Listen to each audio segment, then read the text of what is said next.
Sẹyin Naa ti gbọ́ ohun tí Ìyábọ̀ Òjó sọ nípa adájọ́ tó ṣe ìgbẹ́jọ́ ẹjọ́ bílíọ̀nù kan náírà tó pe Lizzy Anjorin àti gbogbo ẹ̀sùn tó fẹ́ kí Lizzy Anjorin wá dáhùn sí nílé ẹjọ́. Sẹyin Naa ti gbọ́ ọ̀rọ̀ tí Wasiu Ayinde sọ tó dá Iberu Bojo Silẹ láàrin àwọn olólùfẹ́ rẹ̀ tí wọ́n sì ti ń kígbe sí àwọn mọ̀lẹ́bí rẹ̀ pé kí wọ́n tètè gbé ìgbésẹ̀ ní kánmọ́nkíá. Sẹyin Naa ti gbọ́ ohun tí ọmọ Barrister yìí sọ nípa Saheed Osupa, Wasiu Ayinde àti àwọn olórin Fújì tó kù tí àwọn èèyàn fi ń bú pé onílara àti onísọkúsọ ni. Kí ni ìbárí Showkey sọ nípa Saheed Osupa táwọn èèyàn fi ń bú pé ó fẹ́ fi orúkọ Saheed Osupa lókìkí ni? Àwọn àṣírí wo ni ọ̀rẹ́ rẹ̀ tímọ́tímọ́ tó tún jẹ́ olólùfẹ́ Saheed Osupa tú nípa ohun tó fà á tí ìbárí Showkey fi ń bínú Saheed Osupa? Ẹ̀yin ẹ wá nǹkan fìdílé kẹ́ ẹ máa bá wa ká lọ bá a ṣe ń tú ọ̀rọ̀ náà láwẹ́láwẹ́. Ṣé kì í ṣe tuntun mọ́ pé àwọn gbajúmọ̀ òṣèrébìnrin ilẹ̀ wa méjèèjì ni Ìyábọ̀ Alice Òjó tí àwọn olólùfẹ́ rẹ̀ tún máa ń pè ní Queen Mother àti Lizzy Anjorin tí àwọn tiẹ̀ náà máa ń pè ní yèyé mẹ́sàn-án kì í fẹ́ rí mi ara wọn látàn. Kódà wọ́n ti wọ́ ara wọn délé ẹjọ́ ṣùgbọ́n tí adájọ́ da ẹjọ́ náà síta bí omi ìṣọwọ́ nítorí gbogbo kùdìẹ̀kudiẹ tó wà nínú ìpẹ̀jọ́ náà tí Lizzy Anjorin ń jó tó ń yọ̀ tó ń kọrin àti ṣẹ́gun ọ̀tá àti rẹ́yìn òdì.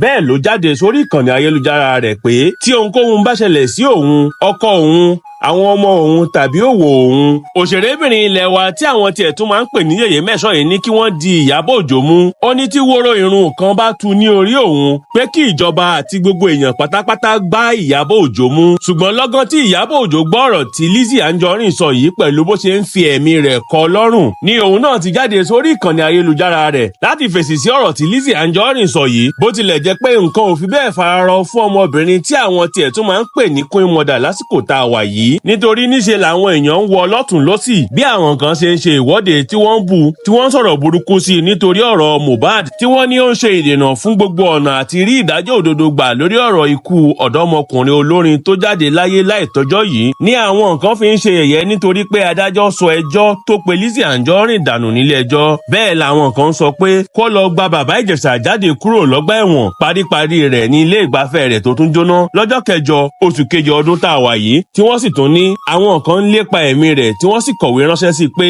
láàrin oṣù karùn-ún ọdún yìí tí wọ́n kọ ìwé náà sí oṣù 9 ọdún tá a wà yìí àwọn yóò ṣe ayé rẹ̀ síbàṣìbò. Ṣùgbọ́n nínú gbogbo eléyìí òṣèré yìí ti jáde láti fèsì sí ọ̀rọ̀ tí Lizzy Anjorin sọ yìí pàápàá jùlọ nítorí pé ó ń fi ẹ̀mí rẹ̀ kọ́ lọ́rùn. Ṣé ẹ mọ̀ pé àwọn àgbà ní ẹni Ṣàngó bá tojú ẹ̀ wọlẹ̀ kò ní bá wọn bọ́ba kòso mọ́? Tí ẹ ò bá gbàgbé báyìí ni ọmọkùnrin olórin tó jáde láìtọ́jọ́ ni Mohbad ṣe jáde tó fi ẹ̀mí rẹ̀ kọ́ ọ̀gá rẹ̀ lọ́rùn ìyẹn Afeez Fashola tóun náà tó ń jẹ́ olórin tí gbogbo èèyàn mọ̀ sí Naira Marley tó ní tí ohunkóhun bá ṣẹlẹ̀ sí òun kí wọ́n béèrè ẹ̀mí òun lọ́wọ́ Naira Marley tó sì ṣe ní láàánú pé láìpẹ́ sígbà tó sọ ọ̀rọ̀ náà ni ọmọkùnrin yìí jáde láyé tí gbogbo ayé náà sì ń béèrè ẹ̀mí rẹ̀ lọ́wọ́ Naira Marley gẹ́gẹ́ bó ti sọ. Ó jọ pé àwọn ìṣẹ̀lẹ̀ báyìí ló mú òṣèré yìí tètè jáde láti fèsì sí ọ̀rọ̀ tí Lizzy Anjorin sọ yìí tóun náà sì ní tí ohunkóhun bá ṣẹlẹ̀ sí òun kí wọ́n béèrè ẹ̀mí òun àti tàwọn ọmọ òun lọ́wọ́ Lizzy Anjorin. Ló sì tẹ̀síwájú láti ṣe àfihàn oríṣiríṣi fídíò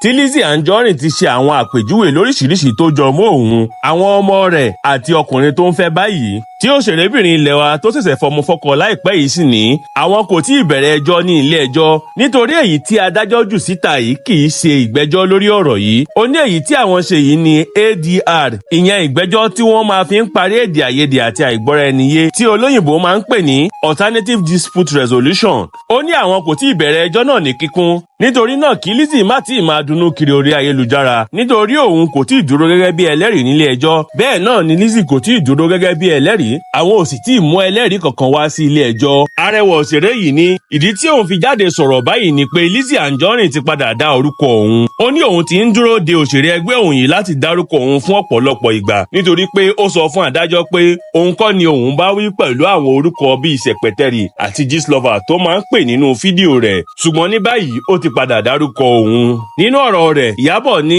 ìgbẹ́jọ́ tí wọ́n máa fi ń parí èdè àìyedè la lọ ṣe nílé ẹjọ́. A ò tí ì bẹ̀rẹ̀ ẹjọ́ tàbí ìgbẹ́jọ́ kankan. Adájọ́ tó da ẹjọ́ náà síta jẹ́ onídàájọ́ tí mo bọ̀wọ̀ fún gidigidi gan ni. Ó sì dá ẹjọ́ náà síta nítorí pé ó ti kọ́kọ́ sọ fún wa pé ká lọ parí ọ̀rọ̀ náà ní tùbínùbí. Ṣùgbọ́n Lizzy kọ̀ láti dẹ́kun àti máa bú mi tàbí jáde fún èmi àti àwọn mọ̀lẹ́bí mi. Adájọ́ yìí tiẹ̀ ti kọ́kọ́ gbé ẹjọ́ náà kúrò ní iwájú rẹ̀ lọ sí ilé ẹjọ́ míì ṣùgbọ́n Lizzy Anjorin àti àwọn agbẹjọ́rò rẹ̀ dá ẹjọ́ náà padà síwájú rẹ̀. Ṣùgbọ́n obìnrin onígbẹ̀jọ́ yìí kò fẹ́ ṣe ìdájọ́ lórí ẹjọ́ náà òun sì ló mọ ìdí tó fi da ẹjọ́ náà síta bí omi ìsanwó. Ṣùgbọ́n a ò tiẹ̀ tí ì bẹ̀rẹ̀ ẹjọ́ yìí, a ò tí ì bẹ̀rẹ̀ o. Mi ò tiẹ̀ tí ì dúró gẹ́gẹ́ bí ẹlẹ́rìí nílé ẹjọ́. Bẹ́ẹ̀ ni ìwọ Lizzy náà kò tí ì dúró sínú àpótí ẹlẹ́rìí nílé ẹjọ́ tàbí ká mú ẹlẹ́rìí lọ sí ilé ẹjọ́. Lizzy, lọ béèrè ìtumọ̀ ADR lọ́wọ́ àwọn agbẹjọ́rò rẹ.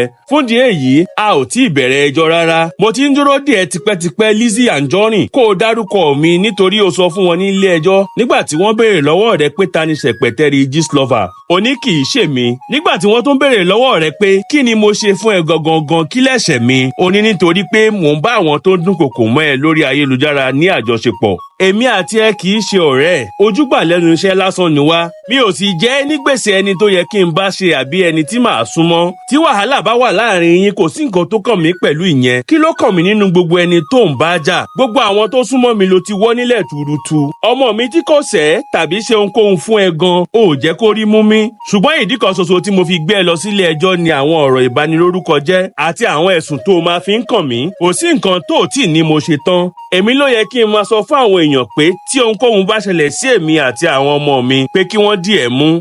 O sì nílò láti wá sọ fún gbogbo ayé ẹni tí ọmọ rẹ̀ ṣe ìgbéyàwó láìpẹ́ yìí tó o fẹ́ kí ògùn rẹ̀ pa kó fi ẹran rẹ̀ yí yẹ̀pẹ̀. Ìwọ ló ń ṣépè fáwọn ọmọ mi, ọkọ ọmọ mi àti ọkùnrin tí mò ń fẹ́ láì dẹnu dúró. Wàá ní láti wá fi ẹ̀rí gbogbo àwọn ọ̀rọ̀ tó máa ń sọ nípa mi hàn nílé ẹjọ́. Tí nǹkan bá ṣẹlẹ̀ láwùjọ, wàá ní èmi ni mo wà nídìí rẹ̀. O tiẹ̀ ní èmi ni mo pa Mohbad. Tí àwọn èèyàn bá jáde fún ẹ, wàá lémi ni mo rán wọn. Ohun tó ṣẹlẹ̀ sí ẹ ní Ìdúmọ̀tà, o lémi ni mo wà nídìí rẹ̀. Ohun tó sì jẹ́ kí n gbé ẹ lọ sílé ẹjọ́ báyìí kò ju pé kó o yé bà mí lórúkọ jẹ́. Báyìí àti bẹ́ẹ̀ bẹ́ẹ̀ lọ ni Ìyábọ̀ Òjó ṣe àlàyé nínú fídíò rẹ̀ yìí tí àwọn èèyàn sì ti kọ ìhà oríṣiríṣi sí ọ̀rọ̀ rẹ̀ yìí. Bí àwọn nǹkan ṣe ń bú Ìyábọ̀ pé ṣé òun nìkan ló wà níbẹ̀ ni. Wọ́n ní òun nìkan náà ni lánàá lónìí bí ẹkùn àpọ̀kọ̀jẹ. Bẹ́ẹ̀ ni àwọn kan ń gbè lẹ́yìn rẹ̀ pé ó ti lè mọ́ Lizzy Anjorin jù. Wọ́n ní àsìkò ti tó láti pàdé ẹni tó máa kọ́ ọ lọ́gbọ́n. Arábìnrin kan tó sọ̀rọ̀ lórí ọ̀rọ̀ yìí tó pe orúkọ ara rẹ̀ ní Ọdúnládé Yèyétúndé ní èmi mọ̀ pé Ìyábọ̀ Òjó máa ṣe ìfẹ́nu rẹ̀. Ẹni tó ń jà fọmọ ọlọ́mọ láwa máa wọ ọmọ tiẹ̀ níran. Tí kò bá padà sílé ẹjọ́, Lizzy ò ní dáwọ́ gbogbo ìranù tó ń ṣe yìí dúró. Arákùnrin kan tó pe ara rẹ̀ ní Àlàbíṣọlá ní bẹ́ẹ̀ ni tiẹ̀ rí, múra kó rán lẹ́wọ̀n, wàá máa dá ilé ayé gbé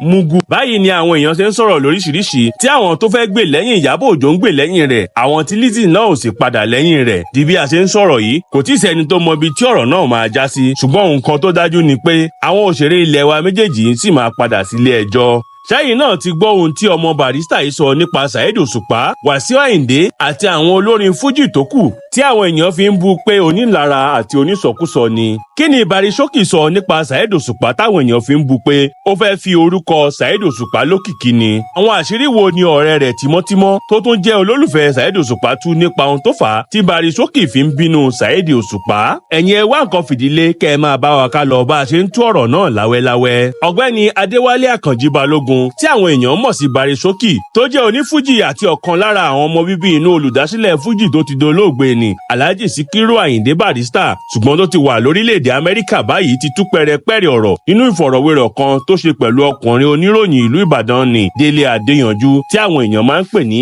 Àgbàlẹ̀tù.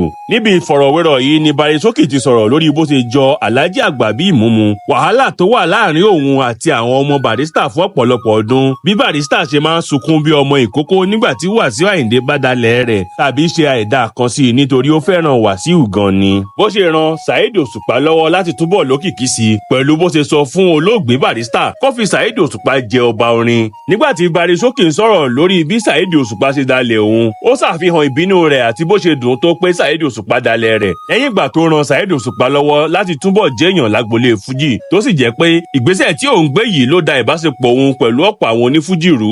Ó ní òun bá Barrister sọ̀rọ̀ láti fi Òṣùpá jẹ ọba fújì tí ipa tí òun kó yìí sì da àárín òun àti Pasuma rú.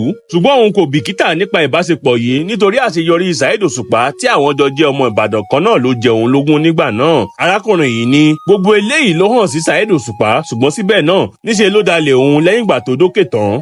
Showkey tẹ̀síwájú pé èyí tó bà òun nínú jẹ́ nínú gbogbo ọ̀rọ̀ yìí ni pé Saheed Osupa kò yọjú sí Barrister fún odindi oṣù 4 tí olùdásílẹ̀ fújì fi wà lórí ìdùbúlẹ̀ àìsàn. nígbà tí wọ́n béèrè lọ́wọ́ rẹ̀ nípa bí Barrister ṣe dé Saheed Òṣùpá ládé ọba orin, Showkey ní èmi ni mo kó gbogbo ipa lórí ọ̀rọ̀ náà, kò sí ẹni tó kó ipa kankan. Òun ló sì sọ mí dọ̀tá gbogbo àwọn onífújì nítorí pé wọ́n mọ̀ pé ohun tí mo bá ti sọ fún bàbá mi pé kó ṣe ló máa ṣe. Kò sí ipa tí mo kó ju pé èmi náà ni mo jẹ́ kí wọ́n dé Ìbàdàn yẹn tí mo ní bàbá mi ẹ gbúdọ̀ ṣe eléyìí tí wọ́n sì ṣe bẹ́ẹ̀. Ara rẹ̀ ò tiẹ̀ yá nígbà náà ṣùgbọ́n mo ní dandan ni kó dé Ìbàdàn. Bí ọdún ẹlẹ́ni ló lọ gbé adé tí Saheed Òṣùpá dé sórí wá. Bí ọdún ẹlẹ́ni wà ní Ìbàdàn kò tí ì kú ṣùgbọ́n ẹni tí ẹ̀ ń sọ yìí ṣó mọ̀. Nígbà tí ara Barrister kò yá ṣé ó wá síbẹ̀ fún odindi oṣù mẹ́rin tí Barrister fi kúrò nílé ìwòsàn. Mi ò fẹ́ ká lọ síbẹ̀ yẹn, mi ò fẹ́ ká sọ̀rọ̀ nípa rẹ̀ nítorí oríṣiríṣi nǹkan ló ti ń ṣẹlẹ̀ tí mi ò nírètí látọ̀dọ̀ rẹ̀ tó sì wà ń ṣẹlẹ̀. Tí mo bá rántí àwọn nǹkan yìí ó máa jẹ́ kí n máa ké pé kí ló dé tí àwọn èèyàn kan wà tó jẹ́ pé àti lòyàn nìkan ni wọ́n mọ̀. Òun ló fà á tí mo sì máa ń sọ pé kò sí èèyàn tó máa bá Wasiu ní ìkùnsínú tó máa jẹ́ ọ̀rẹ́ mi. Ó lè ní tiẹ̀ lọ́wọ́ o ṣùgbọ́n gbogbo àwọn tí Barrister ṣoore fún ṣé wọ́n mọ̀ fún un. Nígbà tó ń sọ̀rọ̀ lórí àwọn onífújì tó kù ó ní tí wọ́n bá ń sọ̀rọ̀ àwọn olórin tó lawọ́ jù láyé lẹ́yìn Barrister ẹ mú Pasuma àti Òbésèré. Pasuma lè yọ ojú ẹ̀ fún yàn. Bẹ́ẹ̀ ni Alhaji Sefiu Alao, bẹ́ẹ̀ ni Alhaji Rashidi Ayinde tó wà ní Ìbàdàn yẹn. Ṣùgbọ́n Alhaji Wasiu Ayinde gbọ́n gan. Ẹ jẹ́ ká sọ̀rọ̀ síbi tọ́rọ̀ wà. Tí èèyàn bá wà tí kò bá ti kọ́ ọmọdé jọ nígbà tí wọ́n ń pariwo pé ìgbà tí àwọn ṣòkú màmá àwọn kí ni wọ́n ṣe fún àwọn. Báwo ni ẹ̀yin náà ṣe ń ṣe pẹ̀lú gbogbo wọn. Báyìí àti bẹ́ẹ̀ bẹ́ẹ̀ lọ ni onífújì ilẹ̀ wa tó ti wà lórílẹ̀‐èdè Amẹ́ríkà ṣe ṣe àlàyé tó sì ń bẹ Alhaji Wasiu Ayinde kó sí àyè sílẹ̀ fún àwọn èèyàn kí orin fújì lè bá dàgbàsókè nítorí pé òun ló jẹ́ gẹ́gẹ́ bí bàbá fún gbogbo àwọn olórin fújì báyìí. Ó ní bàbá ni Alhaji Kollington Àyìnlá jẹ́ ṣùgbọ́n kò sí okun fún wọn mọ́ láti ṣe àkóso agboolé fújì. Ó ní Wasiu Ayinde ló tún jẹ́ bàbá tó yẹ kó kó gbogbo àwọn èèyàn mọ́ra pàápàá jùlọ àwọn ògo wẹrẹ kí fújì lè bá tẹ̀síwájú. Ṣùgbọ́n oríṣiríṣi ìhà ni àwọn èèyàn kọ sí ọ̀rọ̀ tí Showkey sọ níbi ìfọ̀rọ̀wérọ̀ yìí. Bí àwọn kan ṣe ń sọ pé níṣe ló ń ṣe ìlara Òṣùpá ní àwọn míì sọ pé tó bá ń fẹ́ kí fújì lọ síwájú lóòótọ́ wọ́n ní kí òun náà gbé ìgbésẹ̀ lé lórí àti pé ìgbà wo ló kọrin tàbí ṣe àwo fújì síta gbẹ̀yìn. Arákùnrin kan tó ṣe àpèjúwe ara rẹ̀ gẹ́gẹ́ bí ọ̀rẹ́ tímọ́tímọ́ Showkey àti alátìlẹyìn Saheed Òṣùpá tó pe orúkọ ara rẹ̀ ní Ọmọọlá ti tú àṣírí ohun tó ṣẹlẹ̀ láàrin Showkey àti Saheed Òṣùpá. Arákùnrin yìí ní Àkànjí ti gbàgbé bí àwùjọ wa ṣe rí àti bí àwọn èèyàn ṣe máa ń gbé ẹni tó bá ti di gbajúmọ̀ láwùjọ gẹ̀gẹ̀. Tí kò bá gbàgbé ni ó máa mọ̀ pé téèyàn bá ti gun àkàbà òkìkí dókè tán tí ẹnikẹ́ni bá wá gbìyànjú láti sọ aburú kan tí wọ́n ti ṣe níṣe ló máa di ọ̀tá ìtẹ̀síwájú àpàpàǹdodo tí wọ́n á sì bẹ̀rẹ̀ sí ní pè ní onílara kẹ́ni má ní tàbí dàbí mo ṣe dà. Àwa tá a súnmọ́ Wálé la mọ òótọ́ nínú ọ̀rọ̀ tó sọ tá a sì mọ èyí tó ṣe àfikún sí. Ọ̀rẹ́ wa dáadáa kan tó jẹ́ ọ̀kan nínú àwọn máníjà rẹ̀ nígbà náà lè sọ gbogbo ohun tó ṣẹlẹ̀ láàrin Wálé àti Òṣùpá.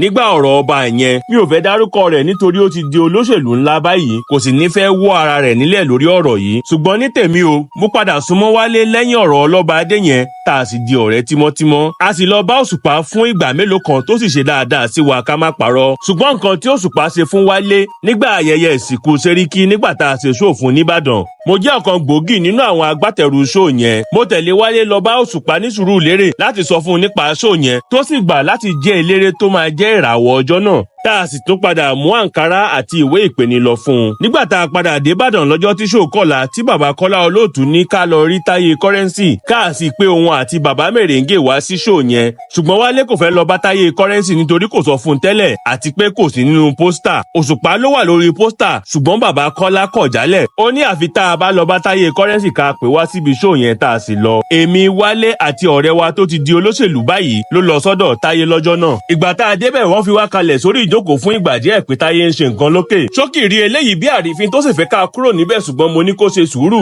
Mo ní ká dúró dè nítorí a ti dé síbẹ̀ a sì gbọ́dọ̀ rí ẹni tá a wá wá. Nígbà tí Táyé máa fi sọ̀kalẹ̀ tó jókòó pẹ̀lú wa ohun àkọ́kọ́ tó máa jáde lẹ́nu rẹ̀ ni pé àwa mélòó gan là ń kó èrò jọ lásìkò tá a wà yìí. Showkey wojú mi ṣùgbọ́n mo ṣẹ́jú sí pé kó fara balẹ̀. Táyé tó tẹ̀síwájú pé ní gbogbo Ìbàdàn yìí kò sọmọ náà mo ti fi Èkó yín sílẹ̀ fún yín. Showkey dákẹ́ nítorí mò ń fi lára balẹ̀. Lẹ́yìn èyí ni Táyé wá ṣe ìlérí láti wá a sì kúrò níbẹ̀. Lọ́jọ́ ṣóò yẹn gangan nǹkan ìyàlẹ́nu méjì ló ṣẹlẹ̀. alákọ̀ọ́kọ́ ni pé Saheed tó jẹ́ ẹni tá a finú fídọ̀ lọ pè tí ojú rẹ̀ wà lórí pósítà tó tún gba àǹkárá kò yọjú. a pè é sàlálà pè é búrẹ́dì pè é à ń bọ̀ la kàn ń gbọ́ títí tí a fi wá mọ̀ pé wọ́n ti wà lójú agbo míì bóyá ní Ọ̀ṣun tàbí ibì kan ṣá. ẹlẹ́ẹ̀kejì ni pé Táyé tó rí wa fi wá pẹ̀lú ọ̀pọ̀lọpọ̀ àwọn olólùfẹ́ rẹ̀ ó sì ṣe bẹbẹ kódà ó dára lọ́jọ́ tá à ń wí débi pé ó padà di ìràwọ̀ ọjọ́ náà. ìbéèrè tó wá wà níbi ọ̀rọ̀ yìí ni pé tí o bá wà ní ipò Barry Showkey ṣé inú rẹ máa dùn sí Òṣùpá tàbí ohun tó ṣe yìí. gẹ́gẹ́ bí olólùfẹ́ Saheed Òṣùpá tó jẹ́ pé kò lè ṣe aburú kankan lójú mi nítorí pé mo máa ṣáà wá ibì kan lọ́kàn mi láti ṣe àwáwí fún un. Wálé lẹ́tọ̀ọ́ láti sọ̀rọ̀ sókè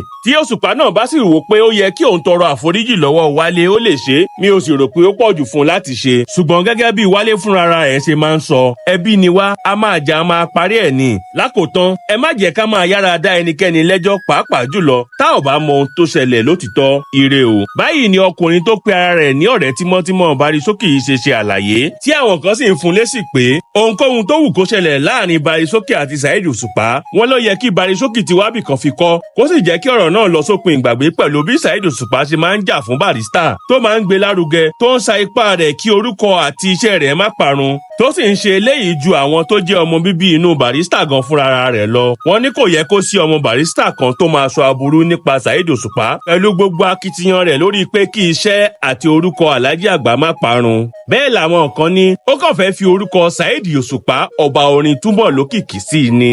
ṣùgbọ́n pẹ̀lú gbogbo ohun tí ọ̀rẹ́ Barry Showkey sọ yìí àti ohun tí àwọn èèyàn fi dá a lóhùn kí lẹ́yìn rí sí ọ̀rọ̀ yìí ẹ jọ̀wọ́ ẹ fèsì ní abala àríwísí. Sẹyin Naa ti gbọ́ ọ̀rọ̀ tí Wasiu Ayinde sọ tó dá Iberu Bojo Silẹ láàrin àwọn olólùfẹ́ rẹ̀ tí wọ́n sì ti ń kígbe sí àwọn mọ̀lẹ́bí rẹ̀ pé kí wọ́n tètè gbé ìgbésẹ̀ ní kọ́mọ́nkíá. gbajúmọ̀ àgbà olórin fújì ilẹ̀ wa ni Alhaji Wasiu Anífowóṣe Marshal tí gbogbo èèyàn mọ̀ sí Wasiu Ayinde ti kó àwọn olólùfẹ́ àti afẹ́nifẹ́re rẹ̀ sínú ìdààmú látàrí ọ̀rọ̀ tó sọ níbi ìwúyè ọba ìsọlọ̀ láàrin ọ̀sẹ̀ yìí tí wọ́n sì ti ń ké sí àwọn ẹbí ará ọ̀rẹ́ ojúlùmọ̀ pàápàá jùlọ àwọn ọmọ rẹ̀ pé kí wọ́n tètè kìlọ̀ fún kó ṣe pẹ̀lẹ́pẹ̀lẹ́ nítorí ẹ̀mí ò láàárọ̀. nígbà tí àgbà olórin yìí ń kọrin níbi ìwúyè ọba ìsọlọ̀ yìí ló ti ń forin ṣàlàyé bí ìgbésí ayé rẹ̀ ṣe ń lọ lọ́wọ́lọ́wọ́ tó sì ń fèsì sí àwọn awuyewuye àti àwọn àhesọ kan tó ń káàkiri nípa rẹ̀ pé gbogbo ọjọ́ ayé rẹ̀ tẹ́tẹ́ ló fi ń ta tí wọ́n ní gbogbo nǹkan tó kójọ látara tẹ́tẹ́ ni pẹ̀lú àwọn nǹkan tó ń sọ pé ó yẹ kí owó rẹ̀ ti pọ̀ jù báyìí lọ ṣùgbọ́n tẹ́tẹ́ tó ń ta yìí ló ń gbé owó rẹ̀ lọ. ṣùgbọ́n nígbà tí máyégún gbogbo ilẹ̀ Yorùbá yìí ń kọrin níbi ìwúyè yìí ló ti dáhùn fún ìgbà àkọ́kọ́ lórí àwọn ẹ̀sùn tí àwọn èèyàn fi ń kàn yìí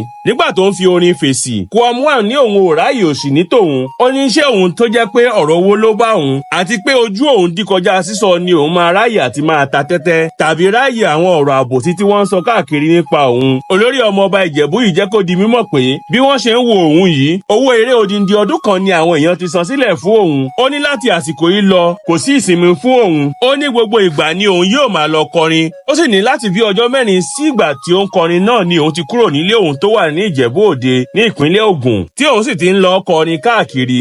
ó ní ìsinmi ọjọ́ kan ṣoṣo tó wà fún òun láàrin ọdún kan ní ọjọ́ àkọ́kọ́ oṣù kẹta ọdún tó ń bọ̀ tí òun fẹ́ sinmi fún ayẹyẹ ọjọ́ ìbí òun. ó ní lẹ́yìn náà eré ti tò lọ ní bí ilẹ̀ bí ẹní àti pé síwájú ìgbà náà gan eré ti wà nílẹ̀ tó ti pọ̀ jaburata. ọ̀rọ̀ tó sọ yìí ni àwọn èèyàn gbọ́ tí wọ́n sì ń gba Wasiu Ayinde nímọ̀ràn tí wọ́n ń ké pe àwọn ọmọ àti ìyàwó rẹ̀ pé kí wọ́n bá a sọ̀rọ̀ nítorí pé ara ń fẹ́ sinmi àti pé àgbà ti ń dé tó sì ti ń súnmọ́ ọmọ 70 ọdún. wọ́n ní àwọn eré tó gbàjọ yìí ti pọ̀ jù tí kò sì dáa fún ọjọ́ orí rẹ̀ àti pé kó máa wá àyè láti sinmi nítorí ẹ̀mí iṣẹ́ gùn jù ẹ̀mí èèyàn lọ.